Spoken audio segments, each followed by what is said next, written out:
How about now? There we go. Thank you, Alex. So good morning.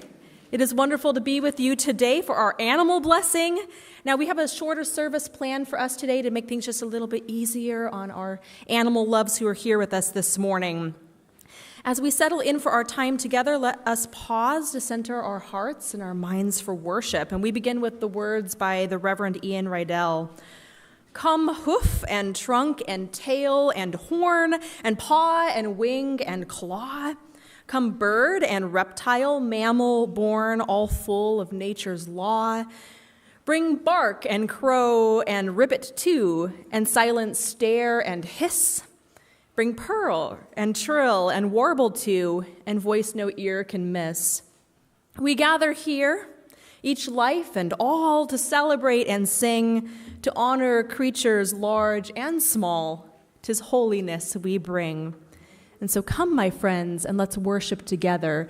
And real quick, a note, I think you've probably sort of figured it out from the seating, so we have chairs that are been pulled out. So if it's a little bit easier for you to have some space next to you for maybe a carrier or a larger animal, you're welcome to use those spaces. There's some up front, and then there's also a handful of them in the back areas.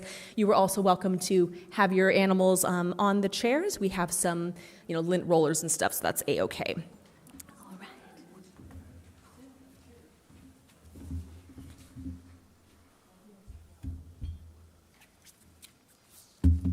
It's time for us to light our chalice, the symbol of our Unitarian Universalist tradition. Would a volunteer like to come forward to light our chalice flame this morning? Perhaps a member of our junior worship helper team? Thank you.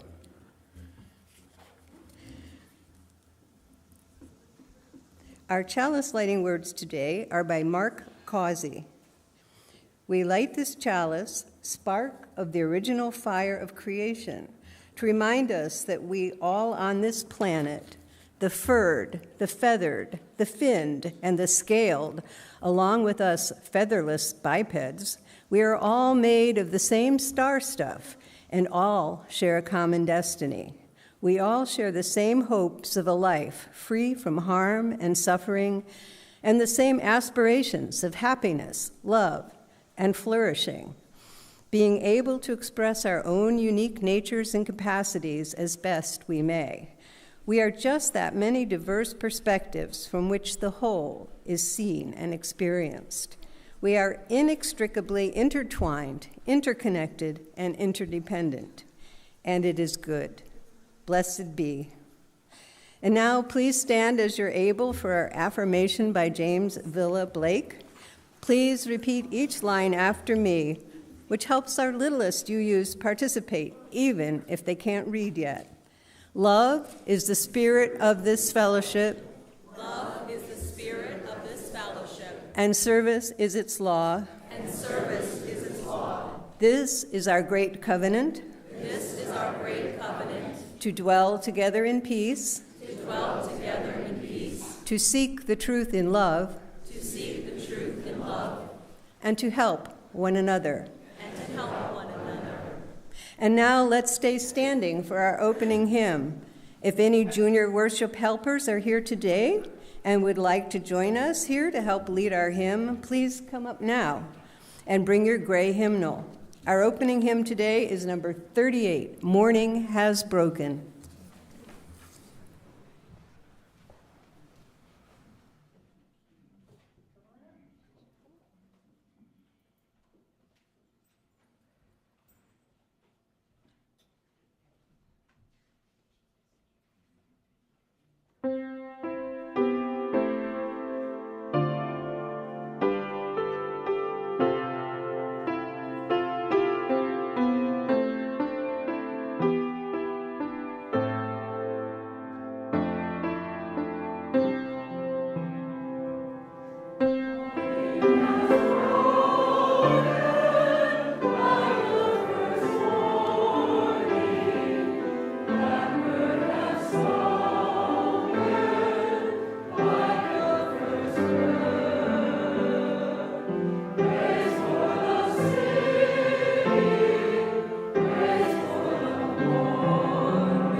Some people brought real pets, but I brought Happy Hound. And good morning. I'm Kathy Cacavalli, one of your worship associates. Welcome to the Morristown Unitarian Universalist Fellowship. Welcome especially to any newcomers, returning members, maybe some pets who have been here for the first time, and anyone who joined us online today. If you're tuning in live on YouTube or Facebook, please say hi in the chat or comments. We're delighted to have you with us. We're a community of many ages, and you can join us many ways on Sundays, including online, here in the sanctuary, or from one of the many rooms in our building where we live stream the service. Kids of all ages are always welcome in our services, but we offer childcare as an additional option for families with small children ages 9 months to 5 years. Parents, if you find yourself in need of childcare at any point during worship today, please bring your little one to room 201 at the top of the stairs. For today's special animal blessing service, if you'd like a little more space for you and your pet separate from the busyness of this room, feel free to use our family room. It's located out our doors and to your right. We know that some folks here today may have allergies to pet dander or a fear of animals.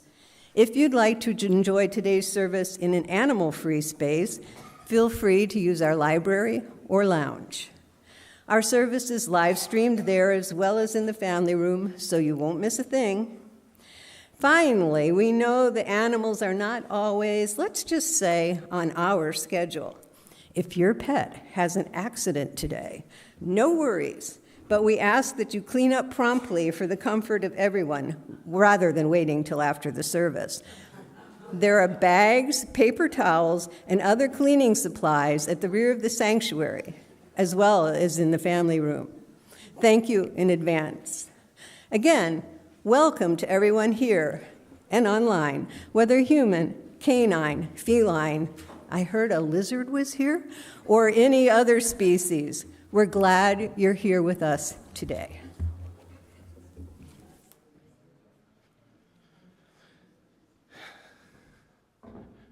Today's story is a story about baseball, t-ball in particular, kind of. There was this girl, we'll call her Tracy, and she was signed up for t-ball by her father, who, wanted to live out those glory days and have a child that would play those sports that he liked to play. But Tracy was no good at t-ball. Tracy was bottom of the order. When she was out in the field, she just picked the flowers and the grass. So the last game of the season comes up, and Tracy gets up. And all the other team, they know that Tracy's no good. She doesn't hit the ball, she hits the tee, it goes off, she doesn't know where to run, the whole thing. So all the teammates come in close, or all the other team comes in close. And she gets up to the tee, she's got the ball there, she got the bat. She closes her eyes as she usually does. Maybe this is why she doesn't hit the ball, but her dad's been telling her, right? And she closes her eyes, and it's just one of those fluke moments where the ball connects with the bat at the right exact point, right? Where the physics of it just make the ball fly.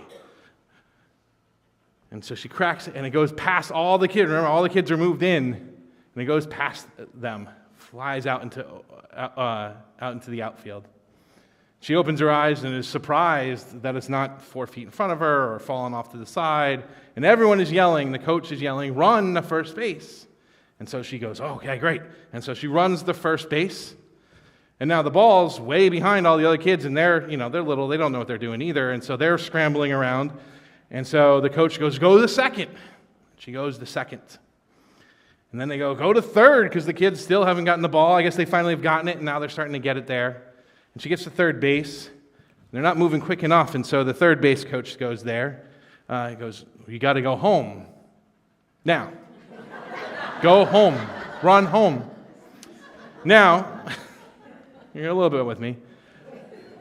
Now, the dad and the parents, they would bring this old dog with them to the game. And the dog didn't really very much care quite a bit, but there was a lot of excitement This little girl who the whole team has watched not hit a ball all season was about ready to hit an infield home run. And so everyone was getting excited, and the dog got really excited and jumped up, and much like Lovey just now, got off of its leash and ran out into the field. And the little girl coming down now, she has sat with her dad on every baseball game. She knows how this goes. You got to get home run, big thing, right? And she's looking as she comes around third, and she sees home plate. She goes, I'll make my dad proud. I'll make the team proud. It's exciting. I'll be excited about it. And then she saw her dog over there, off its leash, a little excited, a little confused. And so she just made a right turn there and hung out with the dog. She indeed had gone home to her pet.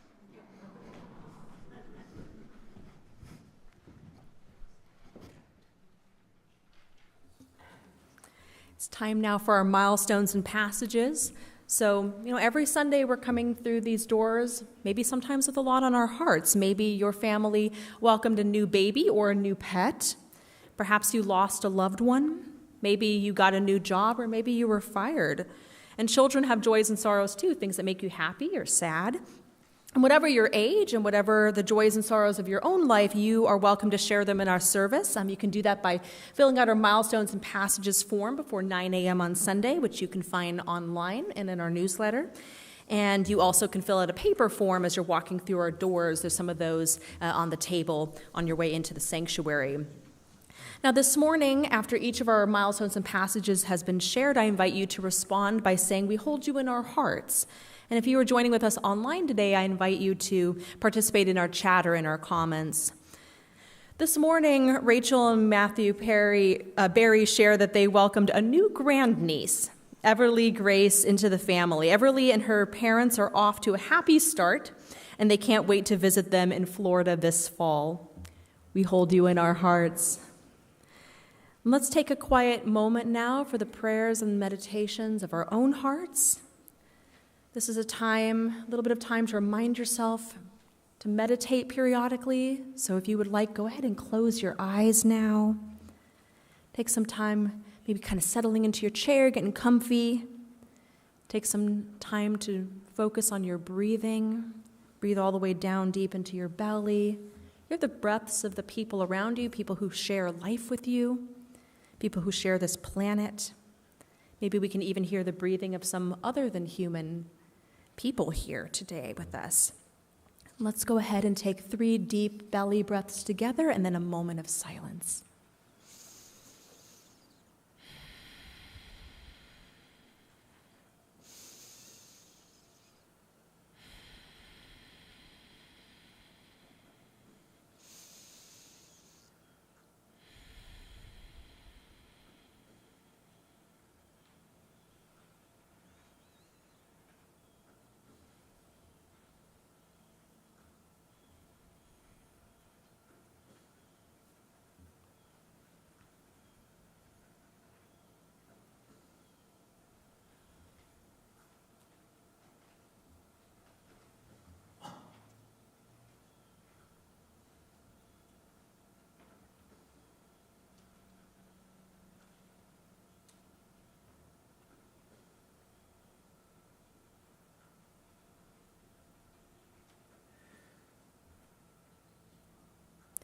Amen, and blessed be.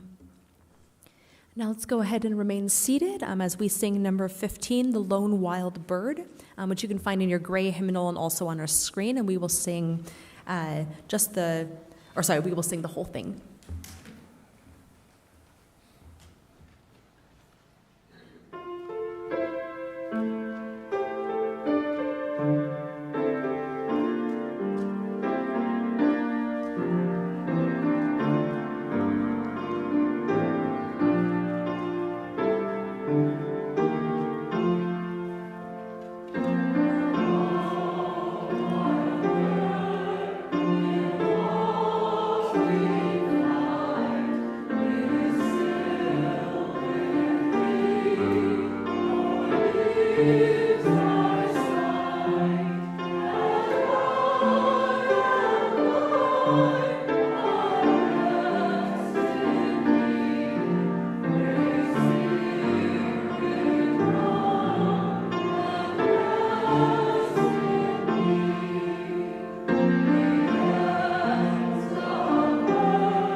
Good morning.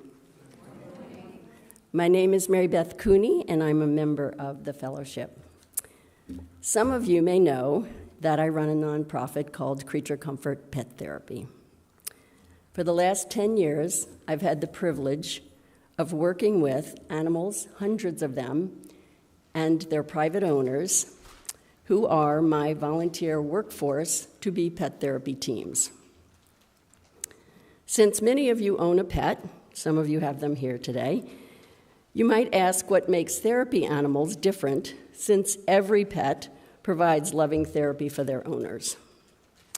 Certified therapy pets actually love being petted by strangers. They are comfortable in new places with different kinds of floors, different smells, and unrecognizable sounds. Their owners give of their time to share their pet's gift of remarkable intuition, to bring smiles and healing comfort to those in need. Unlike service animals, they do not have legal rights to enter public places without an invitation. So we arrange for them to go into, this is only a partial list, nursing homes, hospitals, schools, addiction centers, mental health facilities, courthouses, veterans' homes, and hospice. The effect of these visits is actually provide lower blood pressure. They lower the blood pressure, they speed the healing of injuries, they reduce stress, anxiety, and pain, they encourage socialization, and they even improve literacy in read-to-a-dog programs.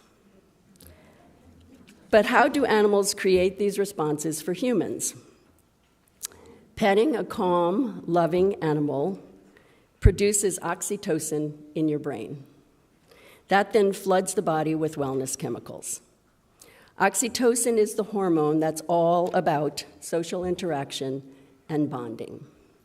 It's what you feel when you hug someone, when you nurse a baby, or when you form attachments in romantic relationships. And those good feelings don't just happen for the person, they're actually reciprocal for the animal too. So for our volunteers who bring their dogs, cats, rabbits, guinea pigs, a mini goat, a mini horse, and a mini donkey, what do they witness? They witness the impact, which is often revealed in very private moments. A child, after many months of selective mutism, whispers words in the ear of a therapy dog for the very first time, eventually allowing the medical staff to discover the cause of the original trauma. An adolescent battling intense social anxiety while petting a dog quietly by her side, stays in the group, begins to visibly relax, and shares her feelings. An elder in memory care brightens, recalling the therapy dog's name even after forgetting his own. Every day, our 2- and 4-legged pet therapy volunteers are somewhere seeing faces light up with joy. Moments like these remind us of the subtle yet powerful role that pets play in emotional and physical responses. Like Creature Comfort's therapy animals, all pets are more than companions. They are bridges to connection, relaxation, confidence, and healing. Thank you. Just a quick note, if you have an animal that you think could be a therapy animal, please call me. Okay. We are always short. The demand is huge. Thank you.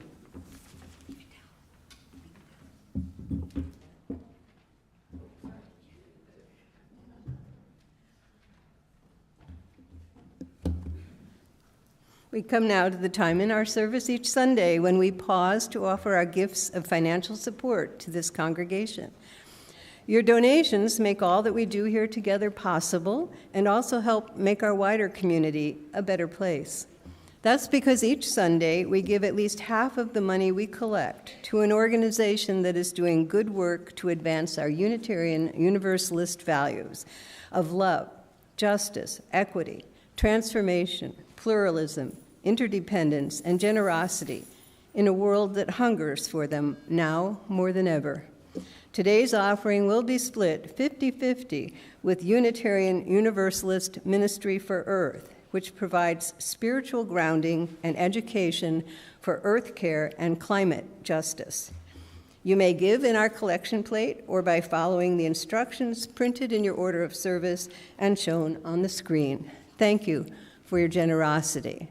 Will the ushers please come forward to accept our gifts?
We come now to the time in our service that we've all been waiting for, our animal blessing.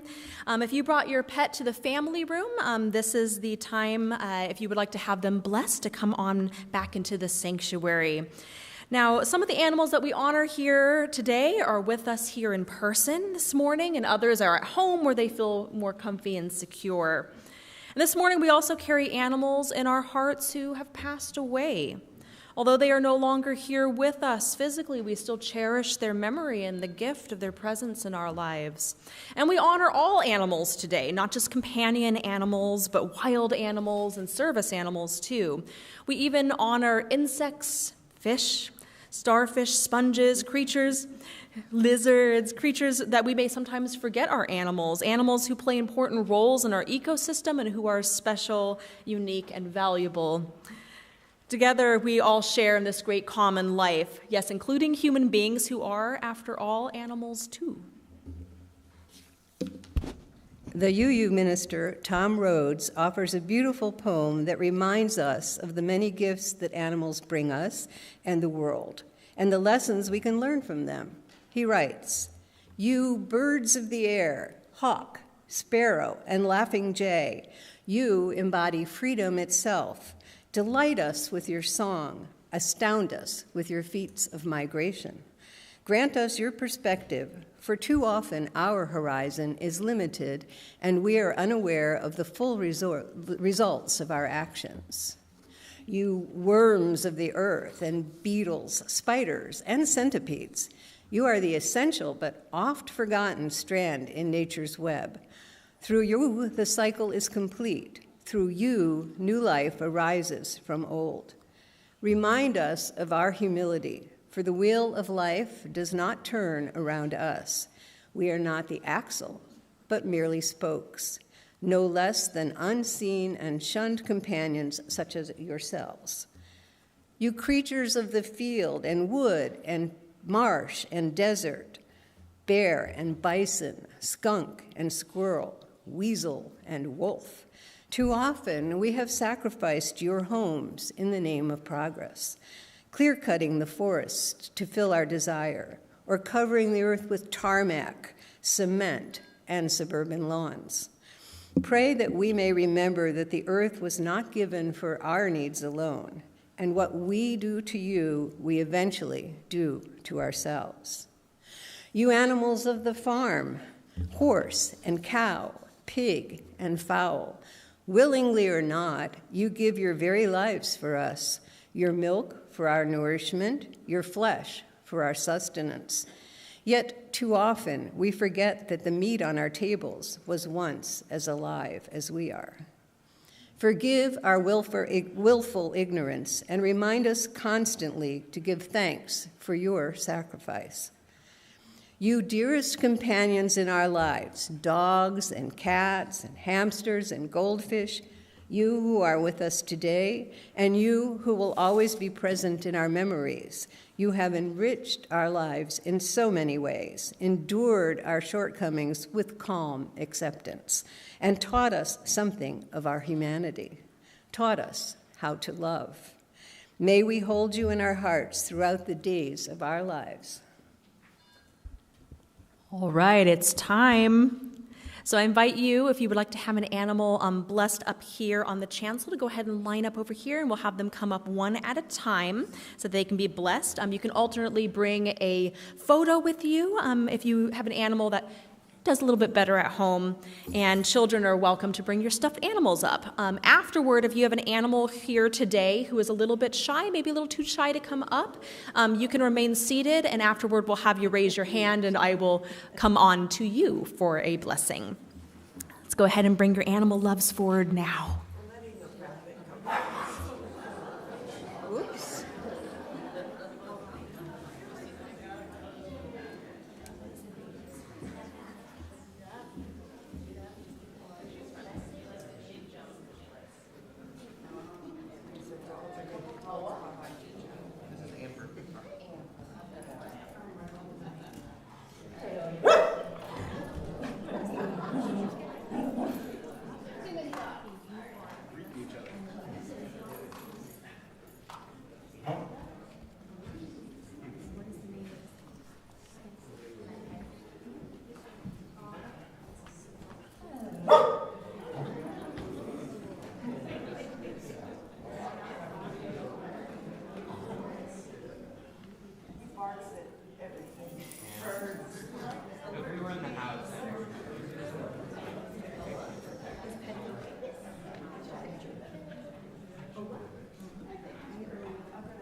to you, I am happy to do that if you raise your hand.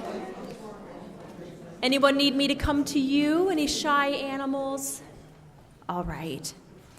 Now, this morning, we also have photos to share of several of our animal loves who are not here with us today in person, but who are still cherished parts of our lives. Alex.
Bless all of you, each and every precious animal companion, those here with us in person and those nice and comfy at home.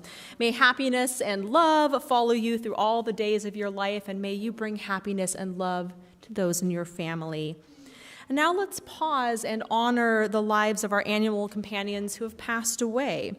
As is our custom when honoring a member of our fellowship who has died, we pause now to light a candle from the light of our chalice as a memorial flame for all of our animal loves who have died.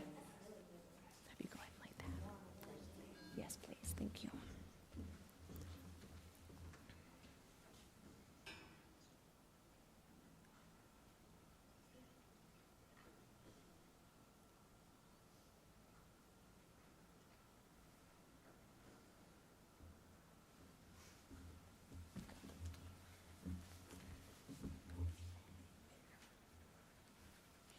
In memory of the animals in our lives who have passed away, the UU minister Julian Jamaica Soto reflects, what it means to have a pet is to love someone who speaks a language you do not. A dog will bow and prance, a cat will purr and blink, a guinea pig will giggle and squeak. A long time ago, a friend of mine had a dog with soft ears and considered herself the pup's guardian. A gentle way to think of protecting and caring for a friend, such as a small gesture of respect for a source of boundless love.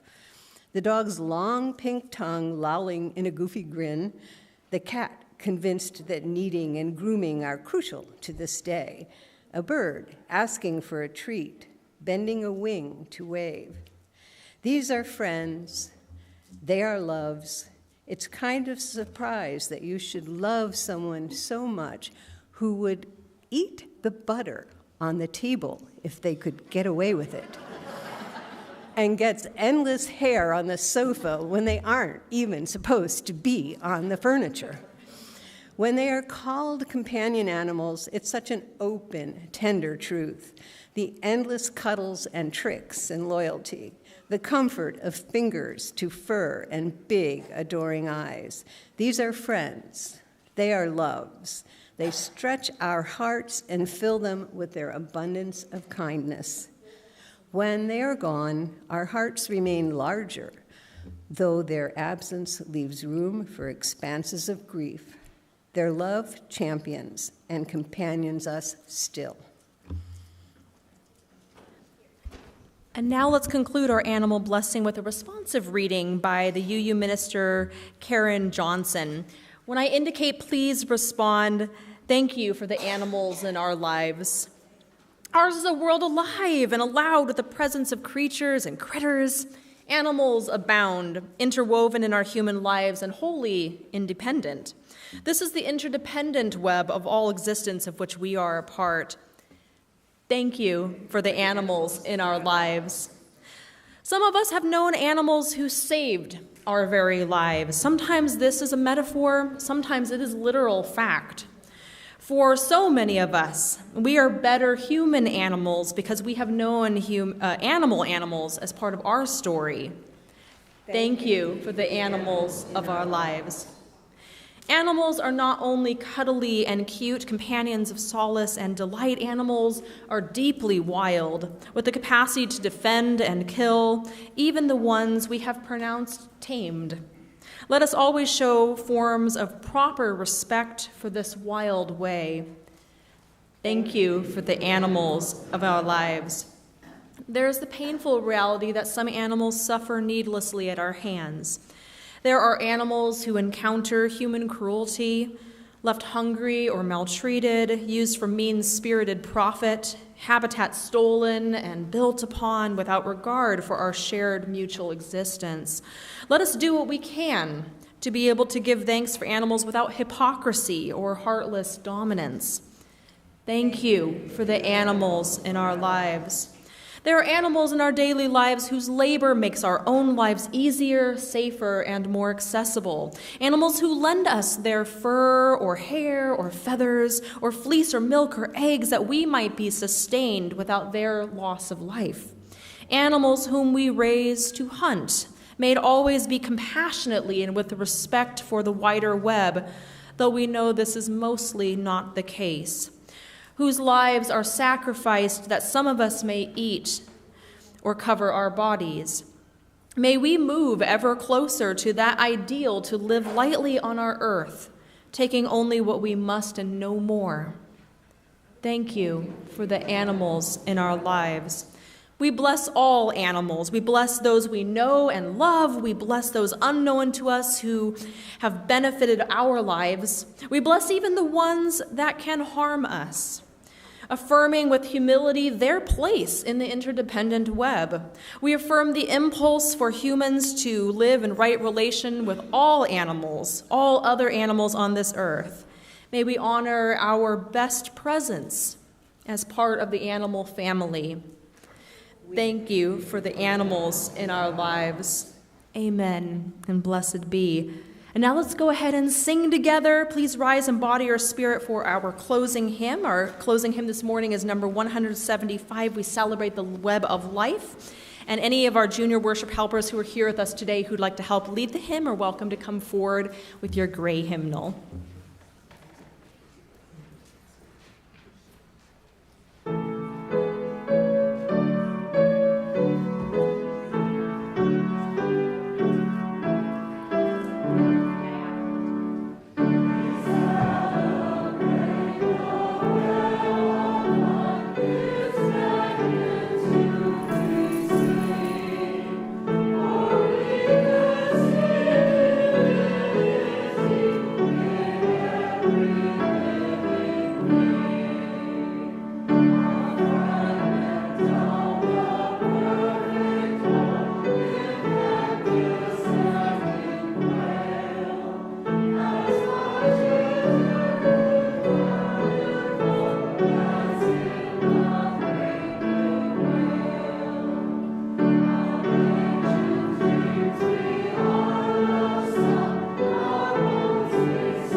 Before we close, I'd like to draw your attention to our Minutes for Ministry.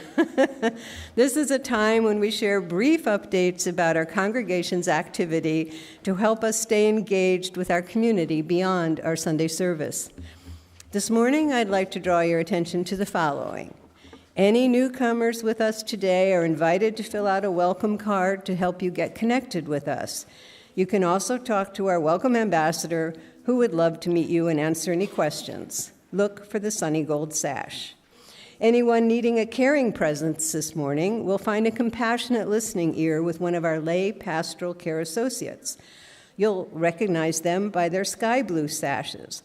Will today's welcome ambassador and lay pastoral care associate please stand or wave so we can see you?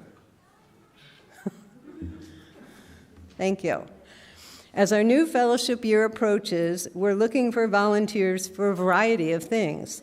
In particular, we're eager to put together a team of people who are passionate about planning some of our social activities, such as trunk or treat, a family camping trip, drag bingo, an author series, and other community events throughout the year. A game day like the one we enjoyed last week is just one of the many kinds of activities this new team could plan for our community of all ages. We're also looking for volunteers to lead some of our adult classes and small groups this upcoming year.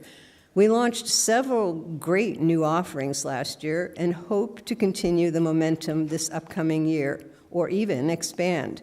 But we need helping hands to do it. If you might be interested in teaching or co-teaching an adult faith formation offering, this opportunity is for you. This morning, you may have noticed the long-awaited solar panels installed on the roof of the new Gateway Center. We are grateful for Steve Parker, David Horst, Helene Ferrum, and our generous members who donated or loaned funds to make this project a reality. We are proud to see Morristown UU making a statement about our commitment to environmental values.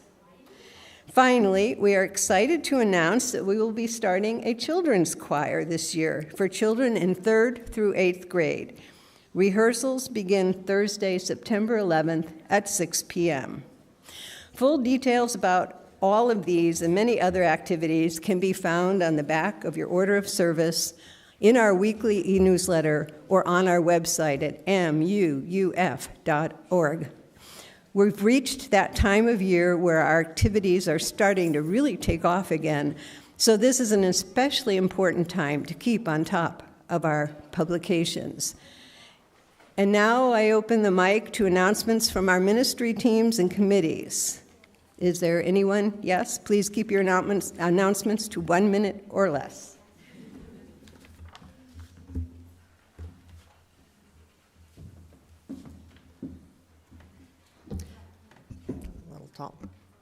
Good morning.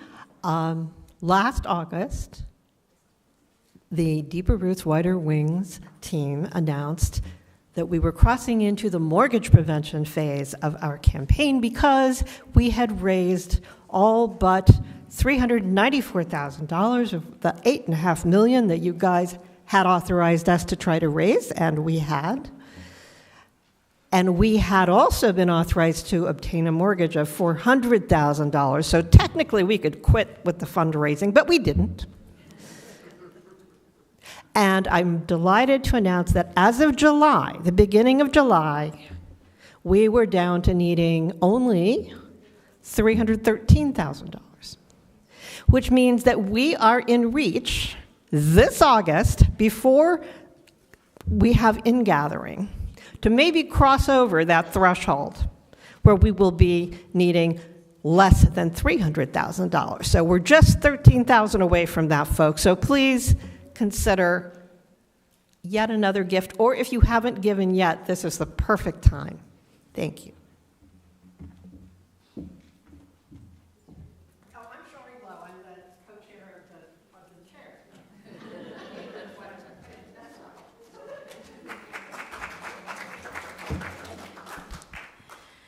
It's time now for us to bring our time of worship to a close, but although we extinguish our chalice flame, its light will continue to burn in our hearts. And as we go out into our daily lives, I leave you with the words of the Reverend Gary Kowalski. We give thanks for the animals who live close to nature, who remind us of the sanctities of birth and death, who do not trouble their lives with foreboding or grief, who let each moment go as it passes and accept each new one as it comes with serenity and grace.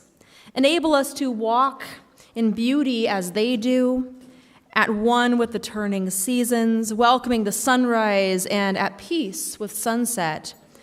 As we hallow the memory of good friends now departed, who loved abundantly and in their time were loved, who freely gave us their affection and loyalty, let us not be anxious for tomorrow, but ask only that kindness and gratitude fill our hearts day by day into the passing years. Amen. Blessed be, and go in peace.